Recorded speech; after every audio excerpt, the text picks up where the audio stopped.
मेरी नजरें करण सिंह और बलविंदर गरीवाल पर जमी हुई थी, जिनकी हालत से साफ जाहिर था कि मिट्ठू सिंह का फैसला उन दोनों को ही बहुत गिरा गुजरा है। लेकिन एहतजाज करने के बजाय उन्होंने सर झुका लिया।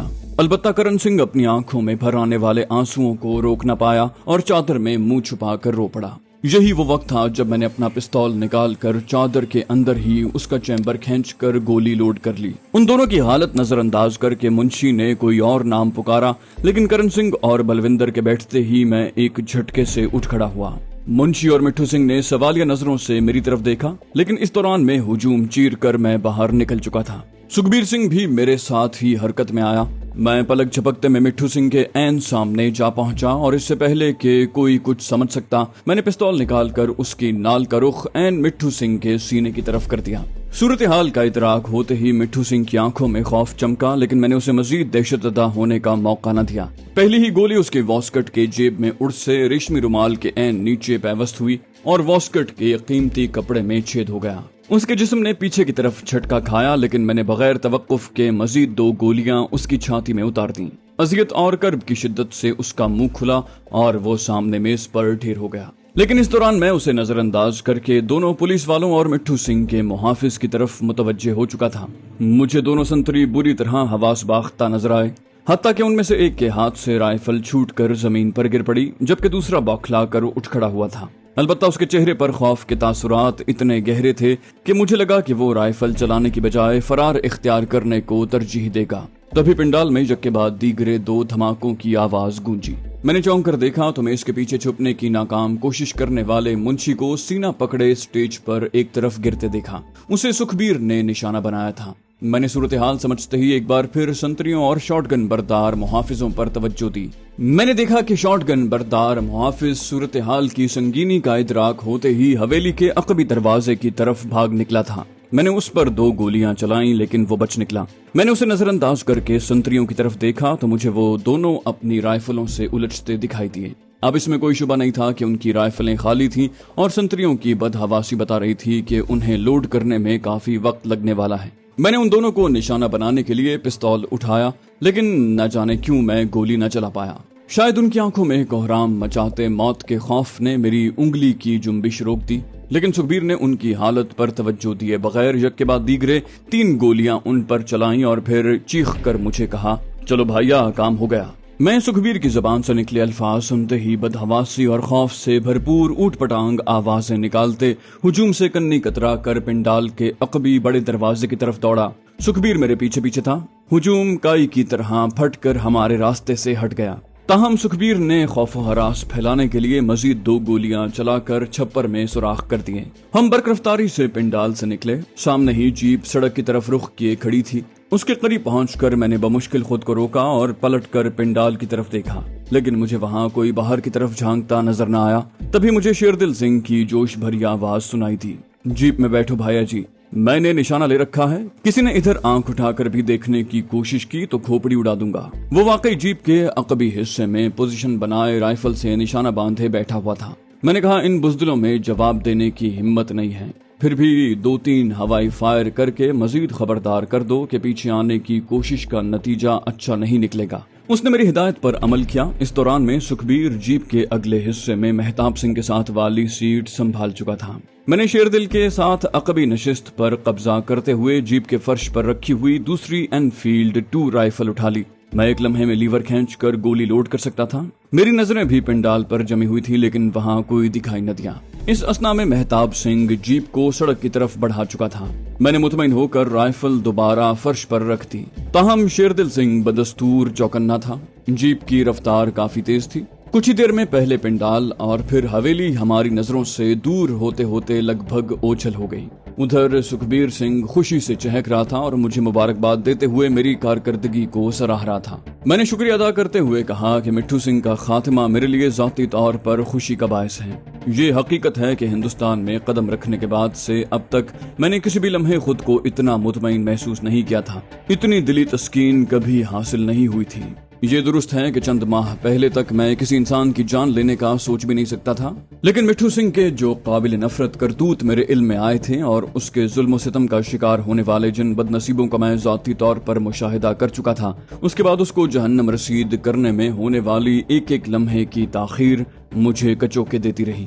हकीकत यह है कि मेरी राय में वो इतनी आसान और उजलत में मिलने वाली मौत का हकदार न था। मेरा बस चलता तो मैं उसकी खाल खींच कर खंजर की नोक से आंखें निकाल कर सिसक सिसक कर दम तोड़ने पर मजबूर करता। मुझे लगा ये मौत तो उन तीनों कश्मीरी बच्चियों पर उसके हाथों टूटने वाली कयामत का भी बदला नहीं है। मेरा जहन खुद ब खुद शाजिया के बारे में सोचने लगा। मिट्ठू सिंह के अकूबत खाने से पुरस्कार अंदाज में गायब होने वाली वो बदनसीब जाने कहां और किस हाल में होगी। मानिक और मिट्ठू सिंह की हलाकत के बाद तो उस तक पहुंचने का रास्ता और ज्यादा दुश्वार हो गया है। उसके बारे में मुमकिन तौर पर कोई काम की मालूमात रखने वाले कारिंदे शामक तक पहुंचना पहले ही कोई आसान काम नहीं है। अपने आका की हलाकत का सुनकर तो उसके रोंगटे खड़े हो गए होंगे, उसे तो अपनी जान के लाले पड़ गए होंगे। ऐसे में वो यकीनन किसी ऐसी पनाहगाह में जा छुपेगा कि उस तक रसाई लगभग नामुमकिन हो जाएगी। मैंने इन तशवीशनाक ख्यालात को सर से झटक दिया।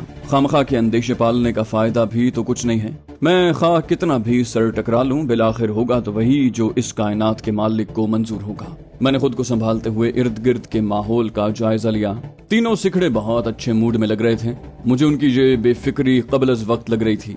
जब तक हम बाहिफाजत अपने ठिकानों तक वापस न पहुंच जाते, खतरा मुसलसल हमारे सरों पर मंडलाता रहता। लेकिन मैंने उस वक्त अपने ख्यालात का इजहार करके रंग में भंग डालना मुनासिब न समझा। मेहताब सिंह ने वापसी पर वही रास्ता इख्तियार किया था जिससे हम यहाँ तक पहुंचे थे। बाएं तरफ कई फरलांग के फासले पर वाक़े पिंडोरी गोला गांव को पीछे छोड़ते हुए जीप दरमियानी चौड़ाई वाली सड़क पर मुनासिब रफ्तार से दौड़ती रही।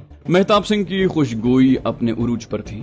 उसने पंजाब के देहातों के रिवायती बूढ़े बाबों की दिलचस्प आदात और रिवायात पर मुश्तमिल मिसालें सुनाकर सबको हंसा हंसा कर निठाल कर दिया था। मैं हत्तुल मकदूर उन तीनों की खुशगपियों में हिस्सा ले रहा था। मिट्ठू सिंह की हवेली से रुखसत होने के लगभग आधे घंटे के बाद हम बिन डाला कस्बे के पास से गुजरे। रास्ते में एक बैलगाड़ी हायल होने की वजह से मेहताब ने जीप रोकी तो मैंने शेरदिल सिंह को अगली सीट पर भेजकर सुखबीर को अपने पास बुलवा लिया और हम दोनों आपस में कुछ संजीदा बातें करने लगे। मैंने सुखबीर से पूछा, क्या मिट्ठू सिंह के मुंशी को गोली मारना जरूरी था? मुझे तो लगा कि तुम दोनों संतरियों को भी उड़ा दोगे। उसने किसी किस्म की हिचकिचाहट के बगैर कहा, उन पुलिस वालों को न सही, मिट्ठू सिंह के रखवाले को तो मैं जरूर मार देता। उसकी किस्मत अच्छी थी कि वो बच निकला।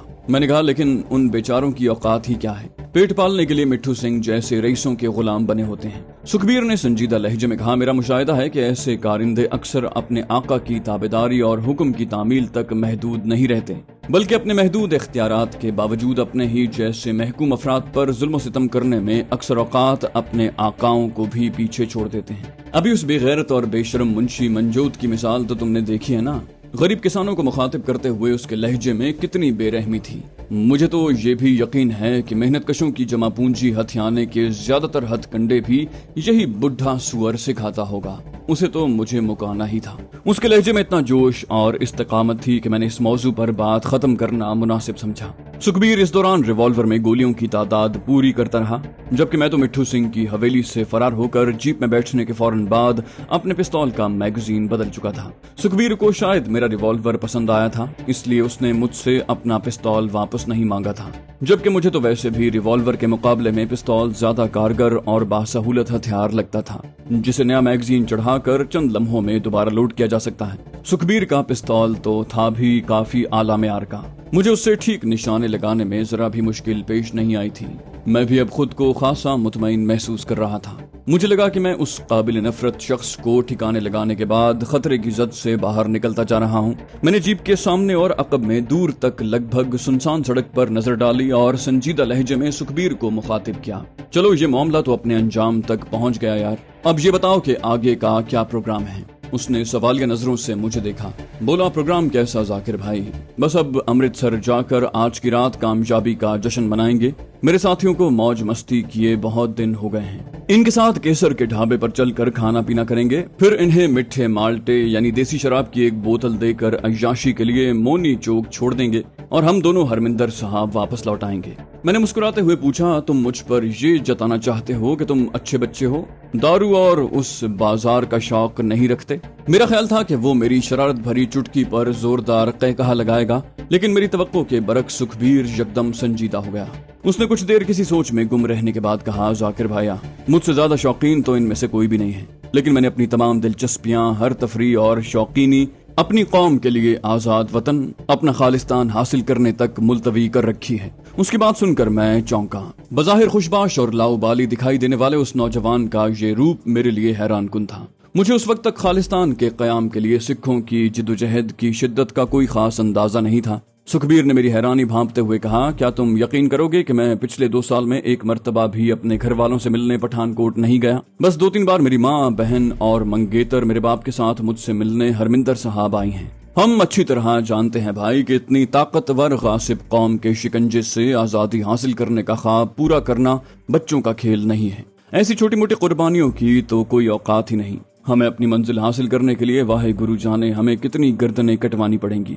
मैंने हकीकी सताइश के साथ कहा, यार तुमने तो मुझे हैरान कर दिया है। हम तो कश्मीर में अपनी खूंरेज जिद्दोजहद पर ही फख्र करते रहे हैं। लगता है अब वाकई खालिस्तान के क़याम में ज्यादा देर नहीं है। मेरी बात सुनकर उसने खुश होने की बजाय उदासी से नफी में सर हिलाया।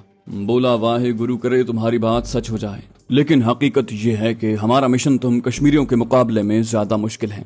वहाँ 13-14 साल तक शेख अब्दुल्लाह की चरब जबानी से बेवकूफ बनने वाली कौम अब रफ्ता रफ्ता सच्चाई से वाकिफ हो रही है, और वहाँ के जो लोग तुम्हारे साथ अमली तौर पर शामिल नहीं हुए, वो भी कुछ मफाद परस्तों के अलावा तुम्हारी इस जद्दोजहद की मुखालिफत नहीं करते। जबकि हमारी कौम में खालिस्तान के मिशन के मुखालिफों की तादाद बहुत ज्यादा है, जो नेहरू के दिखाए हुए सुहाने सपनों से अब भी जागने के लिए तैयार नहीं। मैंने कहा, ये बात तो मैंने भी महसूस की है। खुद मेरे दोस्तों अमरदीप और बुशनदीप का बाप उनके ख्यालात से नाराज रहता है। सुखबीर ने कहा, इसीलिए हमें अंदाजा है कि हमारी जिद्दोजहद बहुत तवील और खूंरेज होगी।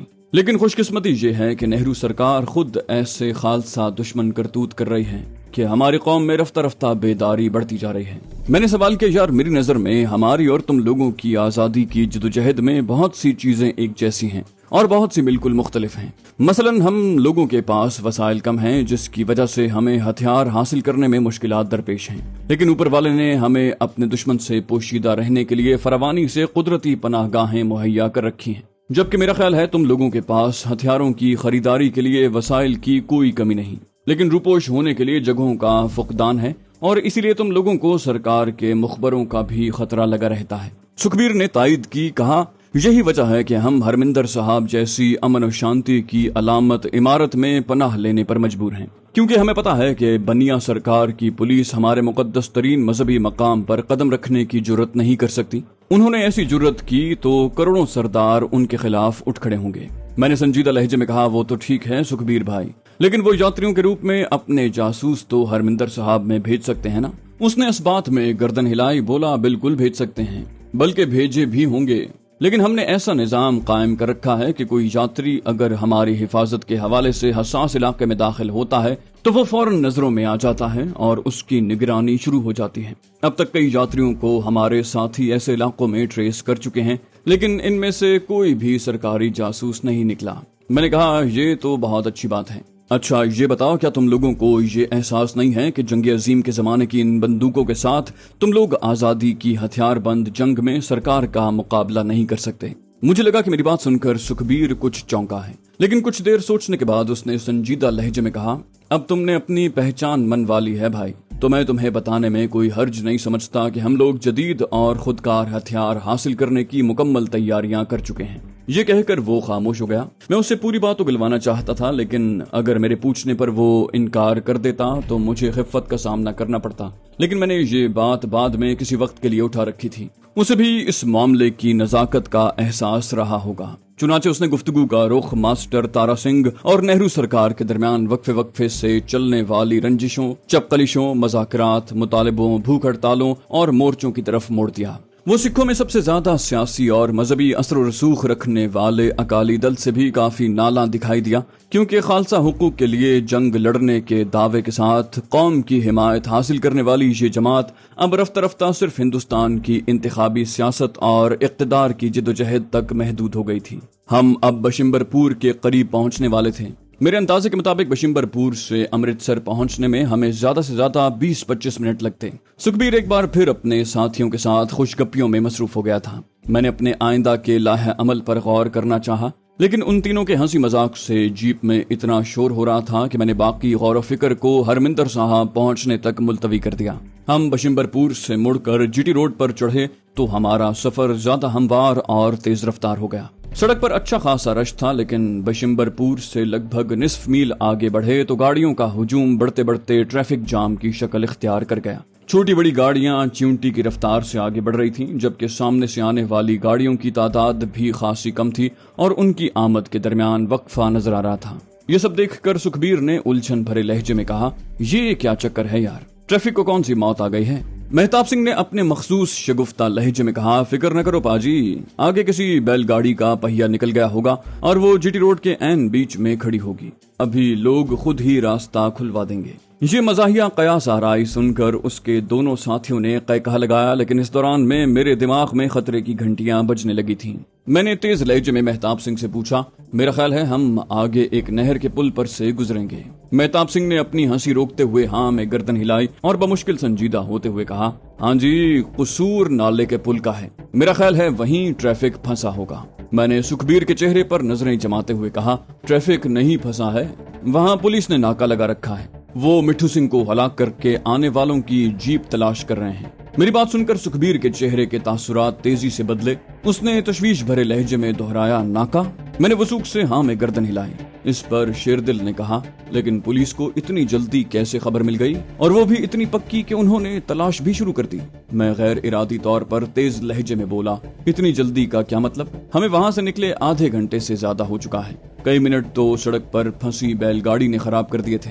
हवेली में टेलीफोन होगा, वहाँ से तरन तारन के पुलिस ऑफिस इत्तला दी गई होगी। हो सकता है पुलिस वालों का वायरलेस के जरिए भी आपस में राब्ता हो। मिट्ठू सिंह यहाँ की इतनी बड़ी शख्सियत है कि चंद मिनटों में पूरे इलाके में पुलिस को खबरदार कर दिया गया होगा। हो सकता है यहाँ पहले से पुलिस वाले तैनात हों और उन्होंने हुक्म मिलते ही नाका लगा दिया होगा। जाहिर है मैं उन्हें ये तो नहीं बता सकता कि पटियाले का रईस बनकर हथियार खरीदने के लिए जाते हुए मैं चंद दिन पहले ही इस सूरत हाल को भुगत चुका हूँ। उधर मेरी बात का वजन महसूस करके सुखबीर बेचैन हो गया।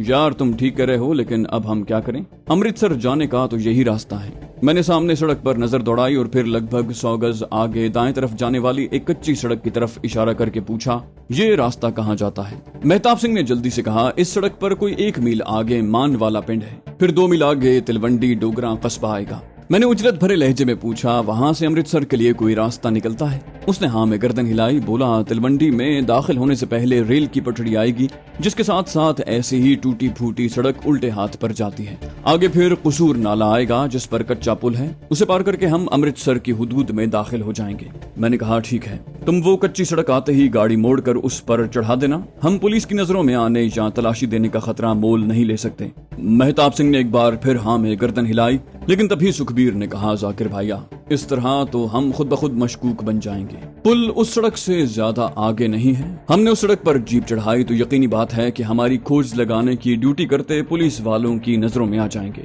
वो हमारे पीछे गाड़ी लगा देंगे और उस छोटी सड़क पर हमारे बच निकलने का इम्कान बहुत कम होगा। उसकी बात में वजन था, लिहाजा मैंने उसकी अंदेशे की तायद की। उसके साथ ही मैं इस खतरनाक सूरत हाल से बच निकलने की कोई तरकीब भी सोच रहा था। एक ख्याल जहन में आते ही मैंने सुखबीर से पूछा, इस जीप के पिछले हिस्से की छत हट जाती है ना?